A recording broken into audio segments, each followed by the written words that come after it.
Hello दोस्तों, स्वागत है आप सभी का एक बार फिर से मेरे यूट्यूब चैनल लक्ष्य बोध के गुरुजी पर। और आज की इस वीडियो में हम आपको बताने वाले हैं मोस्ट इम्पॉर्टेंट टॉपिक जो कि फिजिक्स का यानी साइंस के अंतर्गत आता है। और यह आ गया तो आपको 4 से 5 नंबर देकर जाएगा। वह बहुविकल्पी में भी आ सकता है, दीर्घ उत्तरीय, लघु उत्तरीय यानी किसी भी प्रकार का बनकर आ सकता है। और बोर्ड एग्जाम की दृष्टि से काफ़ी ज़्यादा इम्पॉर्टेंट है, इसलिए आपको इस प्रश्न पर ज़्यादा फोकस करना है।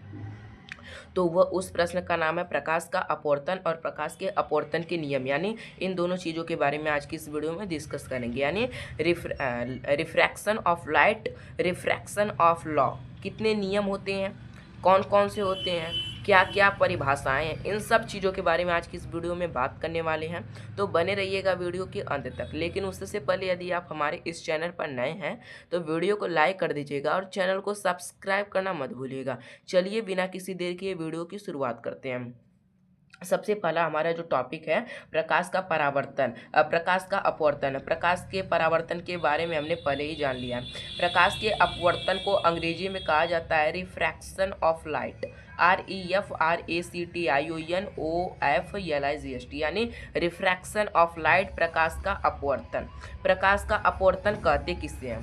जब प्रकाश एक माध्यम से किसी दूसरे माध्यम में प्रवेश करती है तो वह अपने मार्ग से थोड़ा सा विचलित हो जाती है। इसी घटना को प्रकाश का अपवर्तन कहा जाता है। कहने का मतलब है कि यहाँ पर मान लीजिए मैं आपको एक फिगर के माध्यम से समझाने का प्रयास कर रहा हूँ कि यहाँ पर वायु है और नीचे यहाँ पर एक टब लिया गया है जिसमें पानी को भरकर रखा गया है। यानी ये सब चीज़ें क्या है? पानी है जो कि नीचे किसी टब में भरकर रखा हुआ है। अब प्रकाश यहाँ पर वायु से सीधे में आ रही थी। प्रकाश की चाल वायु में कुछ और होगी परंतु पानी में कुछ और होगी। पानी में इसकी जैसे कि जब प्रकाश किरण विरल से यानी वायु में विरल है, जबकि पानी में ये सघन की ओर आ रही है। जब विरल से सघन में आती है तो वह अभिलंब की ओर झुक जाती है। अभिलंब बनता किससे है? यह जो आपतित किरण होती है जिस बिंदु पर गिरती है, यानी यहाँ पर अभिलंब है और यह अभिलंब की ओर आकर क्या करेगी? झुक जाएगी। यानी जो आपतित प्रकाश किरण है वह सघन माध्यम में आकर जो अभिलंब है उसको झुक जाएगी। अगर हम बात करें वहीं पर जैसे कि प्रकाश किरण है, यहाँ पर पानी है और पानी में से कोई प्रकाश किरण चलती हुई जा रही है और वह अब क्या करेगी? अब वह अभिलंब से दूर हट जाएगी। यहाँ पर अभिलंब बनेगा और अभिलंब से ये दूर हट जाएगी। क्यों? मैं आपको इसका भी रीजन बता रहा हूँ। क्यों? जब प्रकाश किरण सघन माध्यम में रहेगी तो उसकी चाल में कमी होगी। सघन माध्यम में जाएगी तो उसकी चाल में कमी होगी, यानी जो अभिलंब की ओर झुक जाएगी। अगर वह विरल माध्यम की ओर जा रही है तो क्या होगा? चाल में बढ़ोतरी होगी, यानी वह अभिलंब से दूर हटेगी। आपको इन पर ज़्यादा ध्यान देना होगा, जो कि मैंने यहाँ पर आपको माइंड मैप के थ्रू बता दिया है। आपको इन पर फोकस करना है। अगर आप इसे समझ गए तो आप आने वाले हर एक न्यूमेरिकल को भी सॉल्व कर ले जाएंगे। तो कहने का मतलब यही है कि जब कोई प्रकाश किरण किसी एक माध्यम से किसी दूसरे माध्यम में प्रवेश करती है तो उसके मार्ग में थोड़ा सा विचलन होता है। देखिए जैसे कि विरल से सघन में गई तभी विचलन हुआ, अगर सघन से विरल में गई तभी विचलन हुआ। यानी कहने का मतलब है कि जब विरल से सघन में जाएगी, जब सघन से विरल में जाएगी तो दोनों कंडीशन में इसकी मार्ग में यानी जो प्रकाश के मार्ग है इसमें थोड़ा सा आपको विचलन देखने को मिलेगा।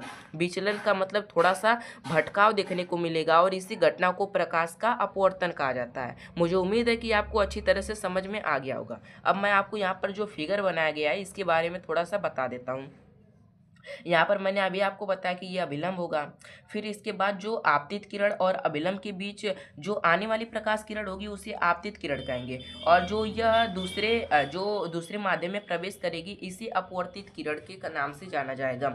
यहाँ पर जो आपतित किरण और अभिलंब के बीच कोण बनेगा उसे आपतन कोण कहेंगे। वहीं जो यहाँ पर परावर्तित किरण नहीं होगी, अपवर्तित होगी, तो अपवर्तित किरण और अभिलंब के बीच में जो कोण बनेगा उसे अपवर्तन कोण के नाम से जानते हैं।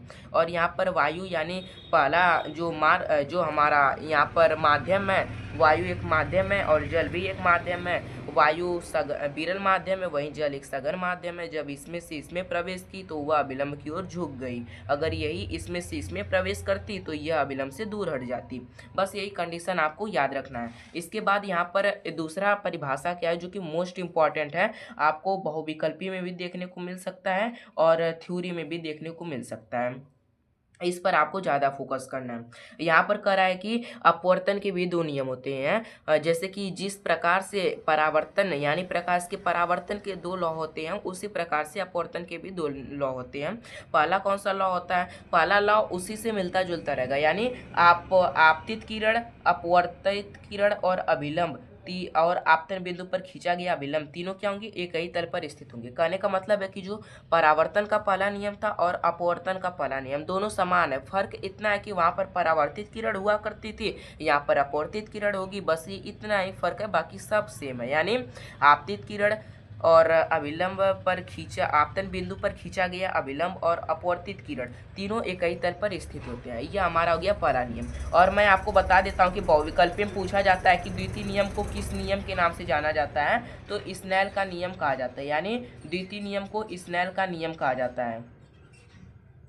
स्नेल का नियम वो कभी कभार बोर्ड एग्जाम में पूछ दिया जाता है बहुविकल्पी में कि स्नेल का नियम बताओ, तो बहुत लोग ज़्यादा नहीं फोकस किए रहते हैं, तो वहाँ पर वो फंस जाते हैं। बहुविकल्पी में भी पूछ लेता है कि अपवर्तन की कौन से नियम को स्नेल का नियम कहते हैं, तो द्वितीय नियम को ये कहते हैं। आपको इन सब चीज़ों पर फोकस रखना है।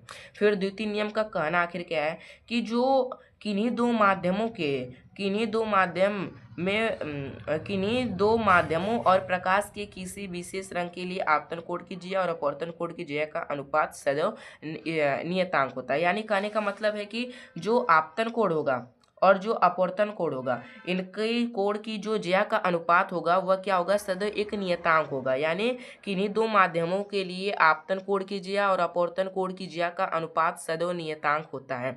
आपको इतनी चीज़ों पर फोकस करना है। चूंकि यह किसी के द्वारा दिया गया नियम है और इसमें हम किसी अन्य चीज़ों को, अन्य शब्दों को घुसा कर अपने मन से नहीं बना सकते, इसलिए जो वैज्ञानिक ने दे दिया है उसी चीज़ को हमें बोलना पड़ेगा। हमें अपने से कोई चीज़ को नहीं बनाकर बोलना पड़ेगा। तो आपको एक बार मैं फिर से बता देता कि द्वितीय नियम का आखिर क्या कहना है कि किन्हीं दो माध्यमों के लिए आपतन कोण की जिया और अपवर्तन कोण की जिया का अनुपात सदैव नियतांक होता है। इसी को स्नेल का नियम या अपवर्तन के द्वितीय नियम कहते हैं। फिर इतना चीज़ें आपको लिखने के बाद यहाँ पर अर्थार्थ लिखकर साइन आई बटे साइन आर बराबर नियतांक लिख देंगे हैं, जहाँ यन जो है वह पहले माध्यम के सापेक्ष दूसरे माध्यम का अपवर्तनांक है। अगर आप इतना लिखते हैं, बोर्ड एग्जाम में आता है, तो आपको फुल मार्क्स मिलेंगे, आपका एक भी नंबर नहीं कटेगा। फिगर उगर के साथ अच्छी तरह से लिखेंगे। मैं एक बार फिर से बता दे रहा हूँ कि आपको फिगर बाईं तरफ बनानी है, यानी जिस तरह हमें जो फिगर होता है इसे हमें दाईं तरफ बनानी है और क्रम से लिखते हुए चले आना है। फिगर को आपको पेंसिल से बनाना है, क्यों कि और नामकरण आपको पेन से करना है। याद रखिएगा, बहुत सारे बच्चों को डाउट रहता है। मैंने भी कक्षा 10 पढ़ा है, इसलिए मुझे भी ये सब चीज़ें डाउट थी। तो मैंने जैसे किया मुझे पूरे मार्क्स मिले, इसलिए मैं आपको बता रहा हूँ कि अगर आप ऐसे करते हैं तो आपको पूरे मार्क्स मिलेंगे, आपके एक भी नंबर नहीं कटेंगे। आपको फिगर दाईं तरफ बनाना है छोटा सा, ताकि एग्जामिनर को स्पष्ट रूप से दिखे। इतना भी छोटा नहीं बनाना है। फिर मैं कोने से लिखते हुए चले आ जाना है। काली पेन से हेडिंग डालेंगे अच्छी तरह से, फिर सब चीज़ों को लिख देंगे। आपकी राइटिंग अच्छी नहीं है तो आप स्पष्ट लिखने का प्रयास करिए, आपका एक भी नंबर नहीं कटेगा। धन्यवाद, मिलते हैं किसी अगले वीडियो में नए टॉपिक के साथ। तब तक के लिए जय हिंद, जय भारत।